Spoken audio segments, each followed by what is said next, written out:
Hola a todos, soy Michelle Ramírez y en este nuevo episodio del Mapa de la Crianza hablaremos sobre la evaluación del neurodesarrollo infantil, la detección temprana de trastornos como el lenguaje o los problemas sensoriales y los mitos comunes que rodean estos temas.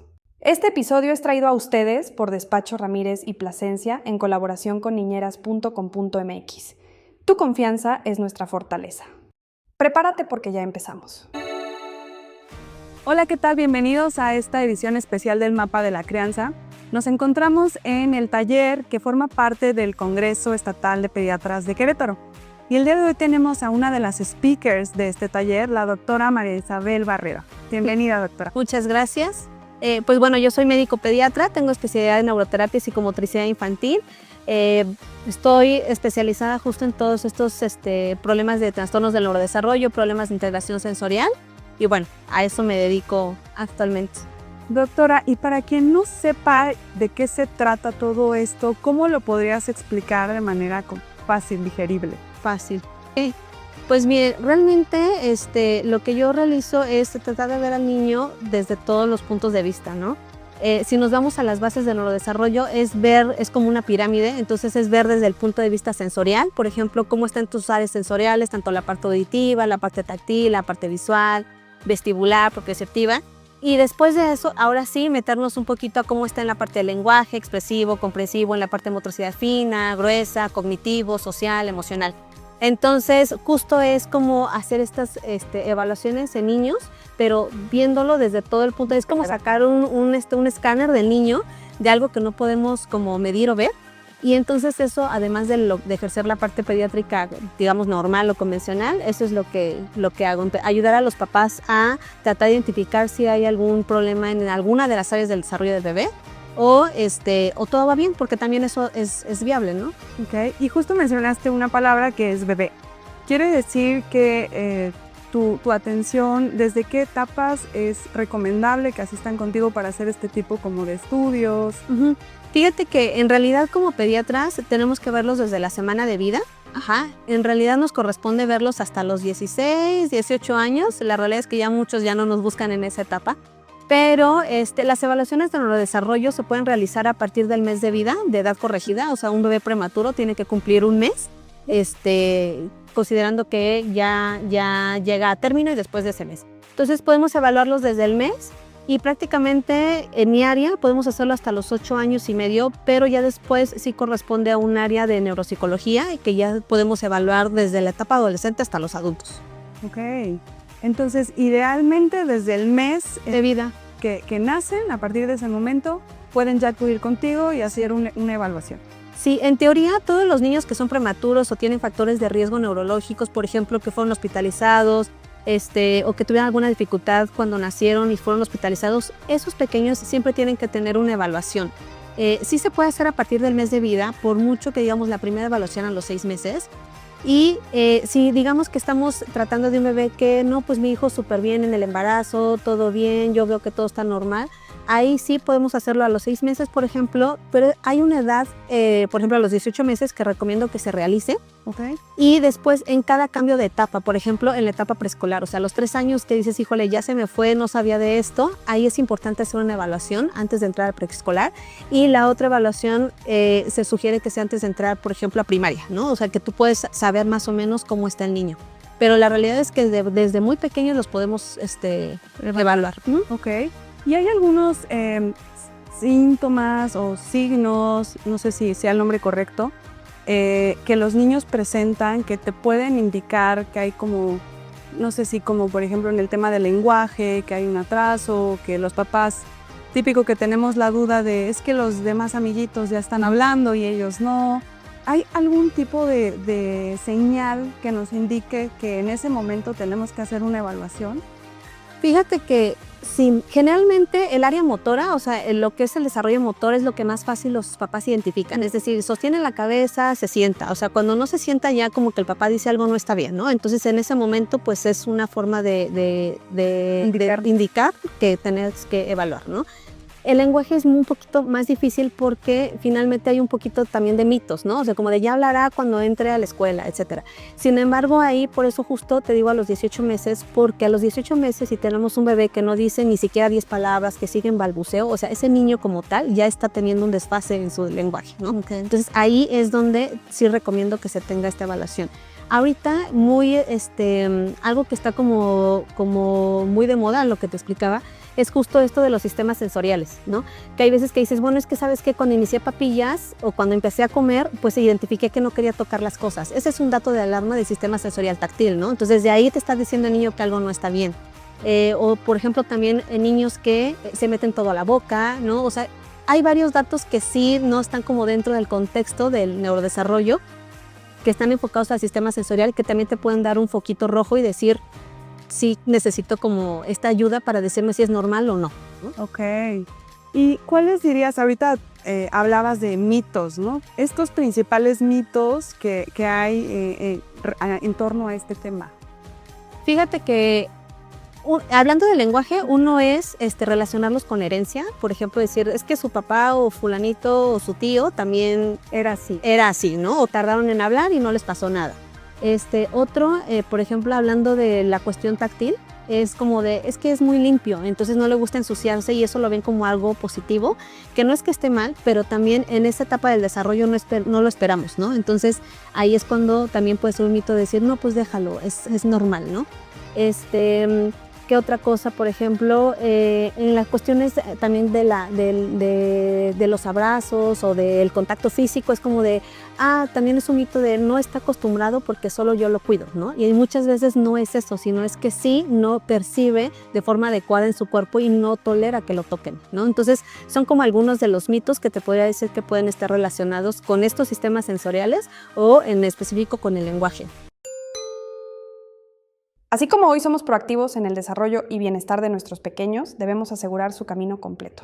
No dejes al azar su futuro académico. Descubre Segubeca, tu mejor aliado que te permitirá asegurar los estudios universitarios de tus hijos hoy mismo. Ok. Y también ahora hemos escuchado muchísimo, y lo mencionábamos, que es un tipo, está en boca de todos, el tema de los niños que les llaman neurodivergentes. ¿Qué nos puedes platicar sobre estos niños? Porque también hay mucha desinformación o información inexacta, ¿no? Sí, fíjate que yo creo que este tema pues puede ser como una moda, podríamos pensarlo así, pero también creo que es algo que ya estamos más libres de hablar, ¿no? O sea, que ya se presta un poquito más a que nosotros, tanto como personal de salud como papás, pues ya están más interesados en saber más de esta información. Entonces creo que esto da para que pueda hablarse más del tema. Y eso hace que sea como una moda, por decirlo de alguna manera. La realidad es que sí, hay muchos niños que tienen algunas características y no todos entran dentro de un trastorno del neurodesarrollo, no todos entran dentro de un trastorno del espectro autista, por ejemplo, ¿no? Que puede ser también nada más un trastorno específico del lenguaje. Pero, porque no hay como unas recetas de cocina donde digas, todos los niños que tienen problemas sensoriales son niños con trastorno del espectro autista, ¿no? Pueden ir solito una disfunción sensorial. Entonces, más que, ¿qué opinaría de estos pequeños? Que siento que a veces se nos va el diagnóstico, es decir, por tratar de creer en estos mitos de yo creo que es normal, yo creo que ya cuando crezca, perdemos la oportunidad de detectarlos y entonces empiezan como a incrementar esta sintomatología o empiezan a agregarse algunas otras que ya cuando el niño es más grande, te hablo más grande, 2, 3 años, ¿no? Ya empiezas a ver más datos y entonces dices, como que creo que sí hay algo que no está bien, ¿no? Okay. Pero cuando empezamos a echar como preguntas hacia atrás, dices, desde los 3 meses, 6 meses te iba dando datos y no te diste cuenta. O sea, vamos, no, a lo mejor no le prestaste tanta atención, pero ya estaban ahí, ¿no? Claro. Entonces, creo que cada vez las mamás se permiten aprender más de sus hijos y poder ayudarlos desde etapas más tempranas. Entonces, esto permite un diagnóstico mucho más temprano, cambias el pronóstico porque reciben una atención o una terapia más temprana. ¿Cuáles serían, hablando de estos signos que una mamá debe alertar o de decir, sí, no es normal, ¿no? O sea, lo llevo y a lo mejor, como dices, que pueda ayudar a tener un diagnóstico en una etapa mucho más temprana, donde no ha evolucionado, donde no tenemos a lo mejor ya se suman, ¿no? A lo mejor otras cuestiones. Fíjate que más que, porque muchas veces como papás, hay veces que es difícil darte cuenta cuando algo no está bien, ¿no? O sea, sí los identificamos, pero a veces tratas como de justificar muchas veces de, no, es que a lo mejor fue por esto, ¿no?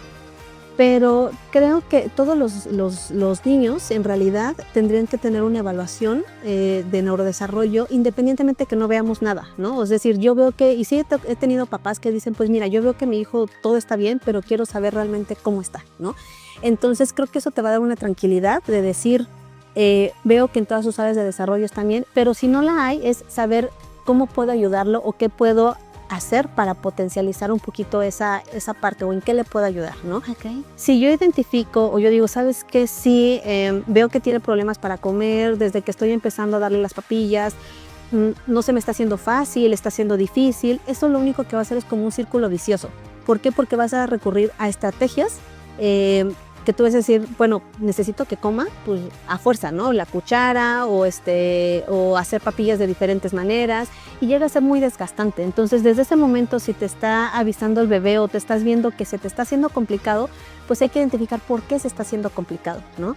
Si entonces, por ejemplo, podemos ver que el niño no quiere gatear o no gatea o dicen, es que a lo mejor le da miedo, ok, ¿por qué le da miedo, no?